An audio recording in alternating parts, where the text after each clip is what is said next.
Foi o 28º presidente da Sociedade Portuguesa de Ortopedia e Traumatologia, isto em 2007. Falo do Dr. Jorge Seabra, que tanto se tem destacado como cirurgião ortopédico de crianças, não é? Já lá vamos à ortopedia, porque sei que não foi a sua primeira opção. A sua primeira opção foi radiologia? Radiologia. Porquê? Olha, por uma coisa muito aparentemente racional e que deu errado.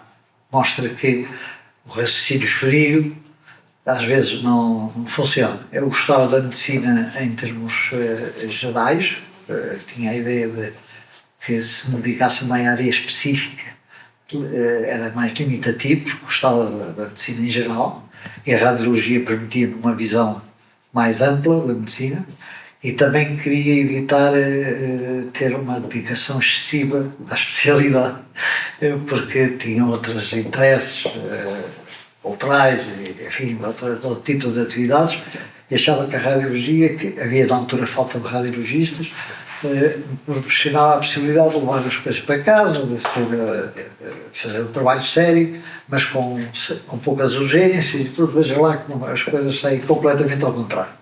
O que acontece é que eu estive cerca de 8 meses na radiologia e aconteceu uma coisa que é interessante, e depois digo isso muito aos mais jovens porque como conselho pode ser útil, é que eu na radiologia gostava do aspecto teórico, mas comecei a sentir-me mal porque não tinha uma ação terapêutica, nem falava com doentes, não tinha a clínica. Faltava-lhe contacto direto com o doente. Contacto direto com o doente e a noção de que estava a tratar. E depois, daí, concluí que era uma questão de temperamento, e que devia escolher uma especialidade com características completamente opostas, que era, uma das especialidades era a ortopedia, em que tem uma ação terapêutica muito visível e que tem uma parte clínica muito marcada, portanto tem esse aspecto interventivo.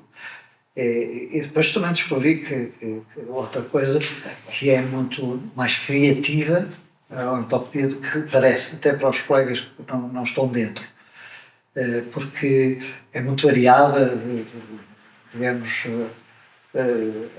as articulações, as fraturas, tem coisas muito complexas e, portanto, é muito mais, a especialidade parece bruta, parece grosseira, não é?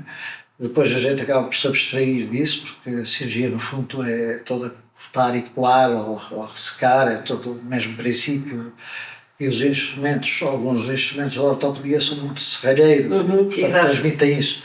Mas, na realidade, abstraímos-nos do instrumento, mas a questão de concepção e de decisão e de como é que era pior? Compreensão é muito criativa, E a ortopedia foi uma paixão, quer dizer, eu na radiologia gostava, mas sentia-me cada vez pior, achava que não ia passar a vida nisso.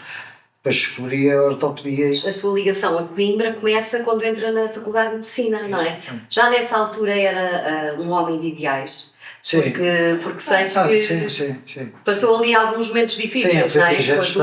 Até na luta estudantil na crise de 69, depois fui da direção da associação em 70, em 71 fui preso, torturado, fui para Caxias e tal, depois em 72 fui julgado no plenário, enfim, na luta antifascista, e também participei nos congressos de Aveiro. O meu pai era assistente. Foi do seu pai que herdou este... Foi muitas coisas, foi. O meu avô também já era, parte paterna já era republicano, mas principalmente o meu pai. O meu pai era um médico. Também, sim. Otorrino, estomatologista, mas pertencia ao grupo de resistência, digamos, à ditadura. E portanto eu fui educado nesse ambiente, não é?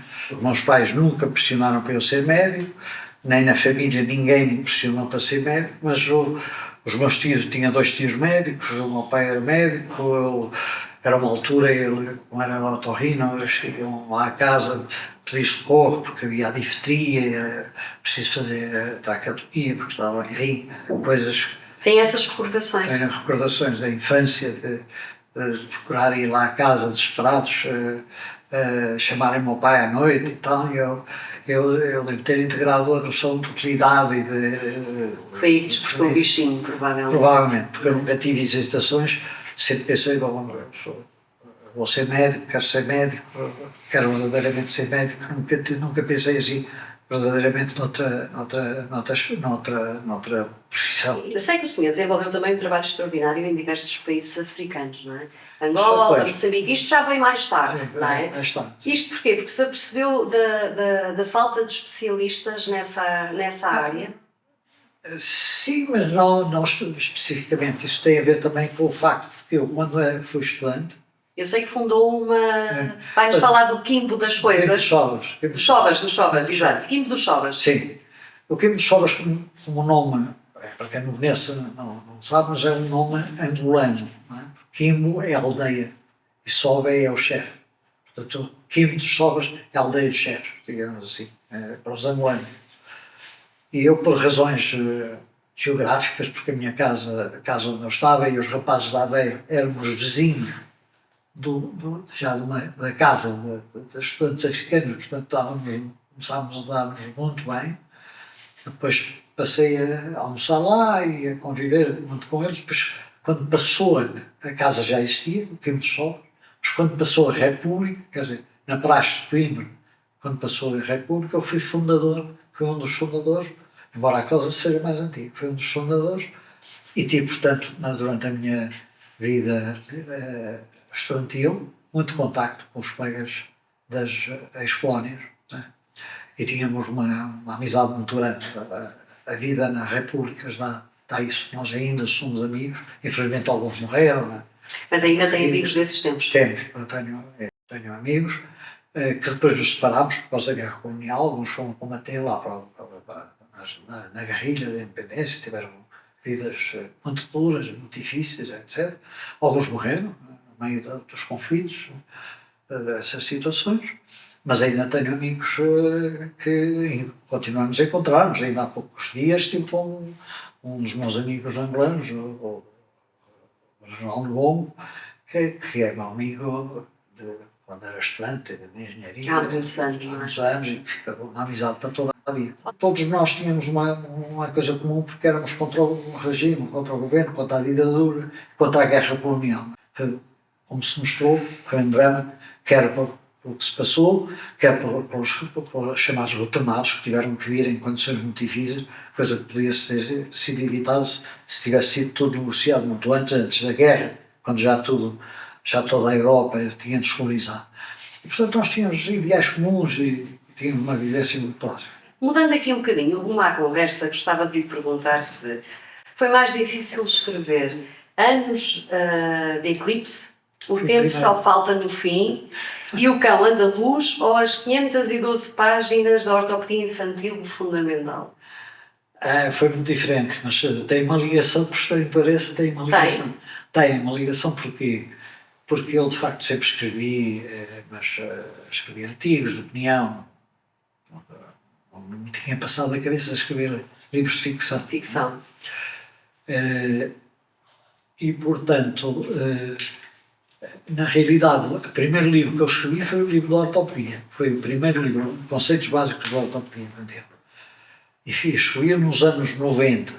O livro tinha características específicas, porquê? Porque era o primeiro livro assim em português que abrangia tudo. Havia publicações de áreas da ortopedia infantil, já de colegas aqui, mas assim um manual da ortopedia infantil. Era este que dizia na contracapa que se destinava a todos aqueles que prestavam cuidados de saúde, a crianças e adolescentes? Era? Exatamente.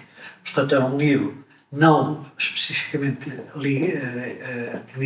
dirigido a especialistas, a ortopedistas. Nós tínhamos livros bons, estrangeiros, enfim, era aí que nós conseguimos a informação, mas principalmente para médicos de família, pediatras, todas precisavam de uma visão. Não é? Aliás, nós começámos a organizar, eu como diretor de serviço, porque eu depois fiquei diretor de serviço até sair em 2012, Em 85, organizei o primeiro curso básico de ortopedia infantil, que era uma visão da ortopedia infantil durante, na altura, de 3 dias,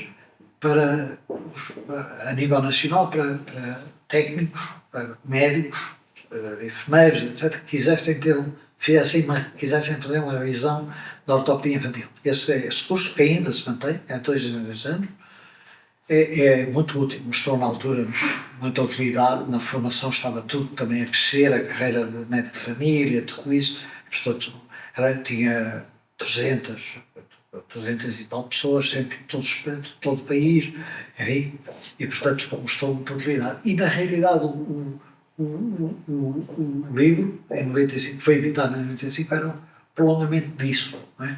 Era, digamos, fazer uma revisão sumária, prática, de toda a ortopedia infantil, que fosse interessante para a clínica. E foi muito adotado. Foi um livro que teve muito êxito.